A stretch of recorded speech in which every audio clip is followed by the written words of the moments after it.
Kanina nga kausap namin si Sec Bello at kasama nga daw siya sa legal team no ni President Duterte at marami po sila kasama na nga ni President Duterte si dating ES Salvador Medaldea, may Attorney Fred Lim, Attorney Delgra, Secretary Bello and all that. Will they be able to represent the President well, kasi nga anong mga laws ang aanuhin nila doon? Hindi ba international law? Familiar kaya sila? Will the process be familiar to the Filipino lawyers? Or should the president already get an international lawyer who's familiar dito po sa ICC? Well, I couldn't pass judgment on the competence of these lawyers who come before me. But I'm pretty sure they have prepared already, and parang basic law that they should have reviewed should be the Rome Statute. Pare-pareho kami ng titingnan. Pero dito po sa korte, marami pang iba na kung sa Pilipinas may rules of court doon, may rules of procedure and evidence.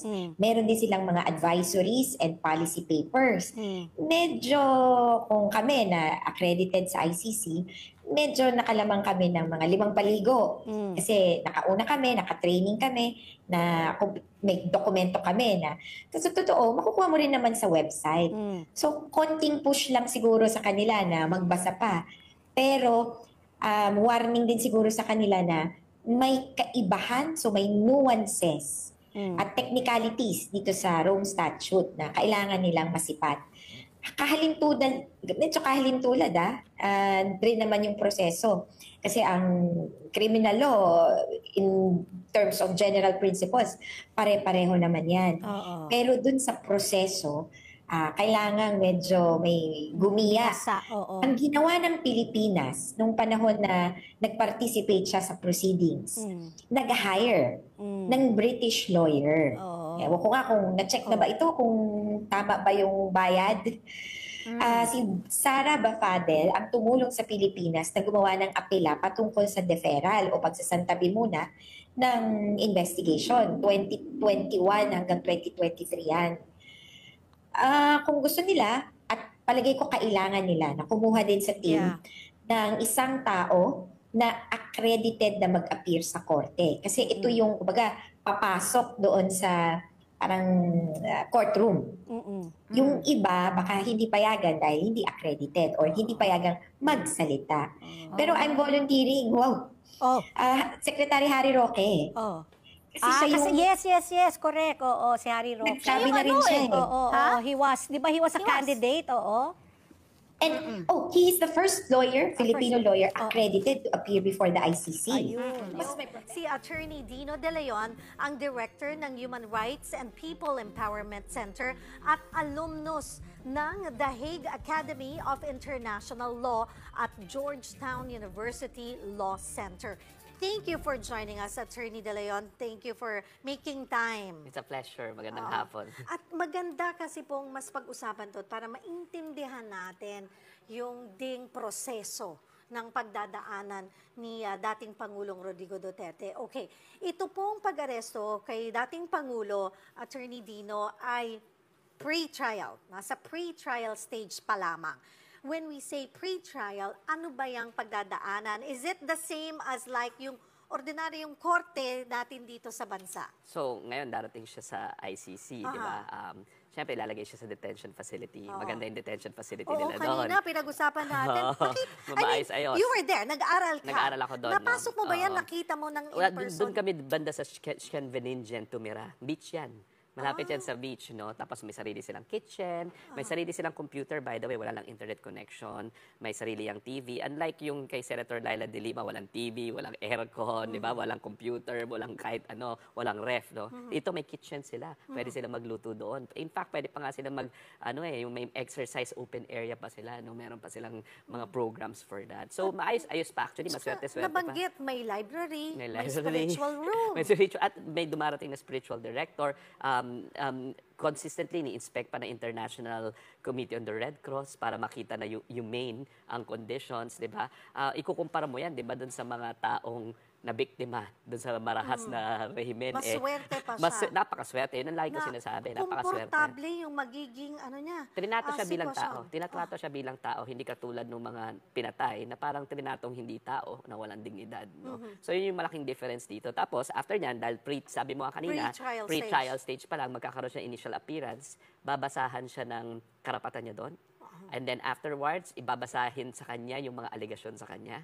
Okay? So again, there's due process na hindi nakuha ng lahat ng mga pinatay na mahigit 30,000 sa estimate ng, or around 30,000 sa estimate ng International Criminal Court, 12,000 to 30,000 yan. No? Pagkatapos noon ay magkakaroon ng initial yung hearings to determine if the trial should continue. No? Ay, So, may ganun pa. pa. So, ito ay parang mini trial, no? Kasi doon sa issuance of warrant of arrest, ang nilagay lang, iba yung quantum of proof required doon. Yung quantum of proof required lang doon is, there is reasonable ground to believe. No? In this particular instance, ang i-determine na is there substantial evidence to believe. So, mas mataas ng konti. At doon, magpa-participate na yung mga complainants, yung mga witnesses. Doon pa lang i-determine ng pre-trial chamber kung it should proceed to trial. Ito talagang may kaso. Kung may kaso. pag-uusapan. Tapos, after noon, pero for the time being, detain siya. Tapos noon, ay kung nasabi nila, okay, it should proceed to trial, tapos na ang pre-trial chamber, pupunta na talaga yung totoong judges for the case. So imagine yung ilang layers of safeguards na mapagdadaanan ni President Rodrigo Duterte na dating Pangulo na hindi, again, pinagdaanan ng lahat ng mga namatay sa war drugs. They never had their day in court. So medyo mahaba pa yung proseso. Sa aming estima, no, sana nananangin kami na matapos ito to 3 to 4 years. Pero ang average is around 8 years na matapos ang buong trial sa ICC. Okay, kung ganyan ang pinag-uusapan nating haba, kailangan niyang manatili doon siya, or maaari bang magkaroon ng arrangement ang ating pamahalaan na, okay, ganyang katagal at lalo na, okay, yung ang sinasabi ng kanyang mga supporters, yung kanyang kalusugan, yung kanyang edad na dapat ay nandito na. Pwede ba yun? Pero nakakulong pa rin dapat dito. Well, in-expect namin na si President Duterte doon sa initial hearing pa lang will avail of yung sinasabing interim measures. Alright. Yung interim measures, provisional, pwede kasi yung provisional, release in provisional liberty. Dahil ang gagawin nila is i-assert nila yung for humanitarian reasons. No? Sabihin nila matanda na, may sakit, pero nakapunta sa Hong Kong, nakapag-deliver ng speech. Pero ngayon, di ba, medyo may sakit na raw. Sige, sabihin natin totoo yun. No? Babalansehin pa rin yun ng ICC with certain things, yung gravity ng offense. Tandaan natin yung gravity dito. This is the most depraved offense. Yes. It's a crime against humanity. Crimes laban sa sangkatauhan, hindi laban sa mga ordinaryong tao, mamamayan. No? Yun yung una. Pangalawa, titinala kung flight risk. Diba? So yung gravity nung ginawa niya, kung flight risk, at saka meron ba siyang ability to tamper with evidence and with the witnesses. Alam naman natin, pwede nilang takutin, makapangyarihan sila. So yun yung considerations ng ICC bago nila i-consider whether they will grant yung interim measure, no, or interim relief, which is provisional liberty, malamang hihingin na on the ground of humanitarian conditions. Okay. Who would represent him there? Kailangan, siyempre, accredited sa the Netherlands. So, kukuha siya doon ng kanyang abogado. Merong mga accreditation yung ICC, no? Pero, siyempre, lagi namang penultimate consideration is the right to counsel of his own choice. Okay. No? Pero may accreditation. Siyempre, kahit naman hindi ka naman experience, iilan lang kasi hindi naman tayo nagkakaroon lagi ng crimes against humanity, di ba? Kaya iilan lang rin ng experts niyan internationally. So, siyempre, mag-hire sila. Ang rinig ko nga, di ba, napunta na si Vice President Sara Duterte doon kaninang alas 7 ng umaga dahil imi-meet na yung mga abogado nila. So, may mga abogado na sila doon. Malalim naman ang balon ng mga Duterte, di ba? Mayaman sila, may influencer sila, makapangyarihan sila. Again, kayang-kaya nila mag-hire napakaraming abogado. kumpara again dun sa lahat ng mga nabiktima ng war on drugs, di ba? Even after, hindi nga sila makakuha ng mga abogado nila, and the wheels of justice has not turned in this country. No?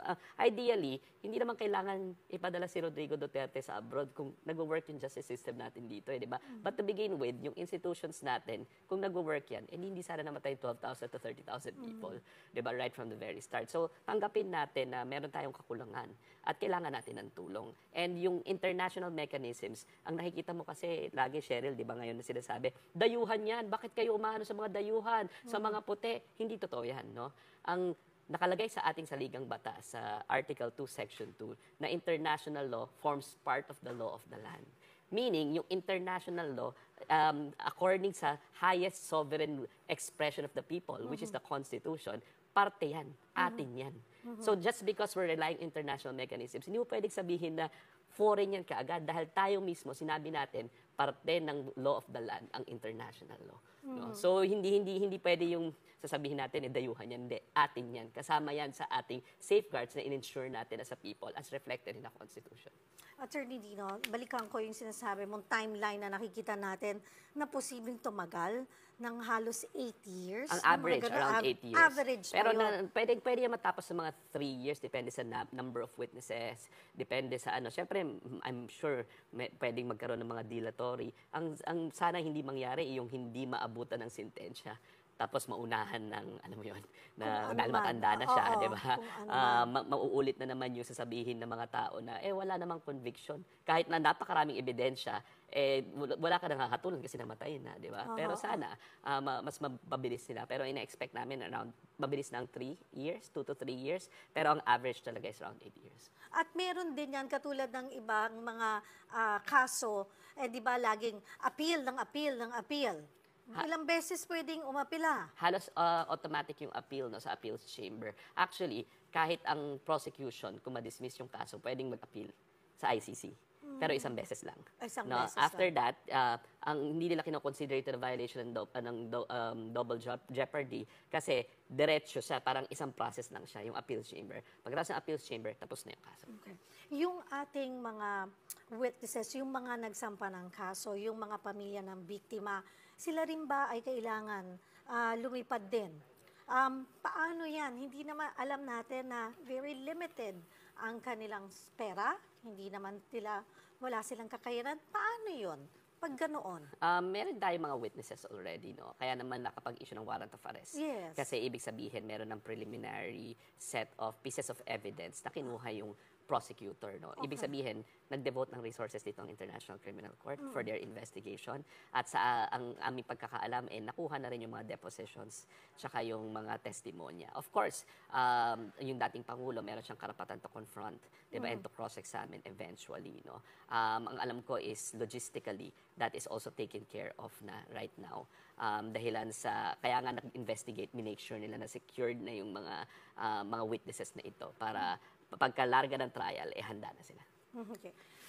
Fast forward tayo. Sakali man, kapag naibaba na yung final decision at sakali man napatawan na ng guilty ang dating Pangulo, saan isisilbi ang sentensya? Oo. Well, sana magdilang ang hell, no? Na mapatawan ng sentensya, di ba? Merong memorandum of agreement yung ICC with certain countries na willing to take in yung mga na-convict, no? Isa dyan ang Sweden, ang Norway, ang United Kingdom, so sila yung priority. Pero kung hindi sila pumayag bigla, ayaw nila yung katulad ni Rodrigo Duterte, usually the ICC will select a country from its membership. Diba? Ang But Pilipinas, we're not a member.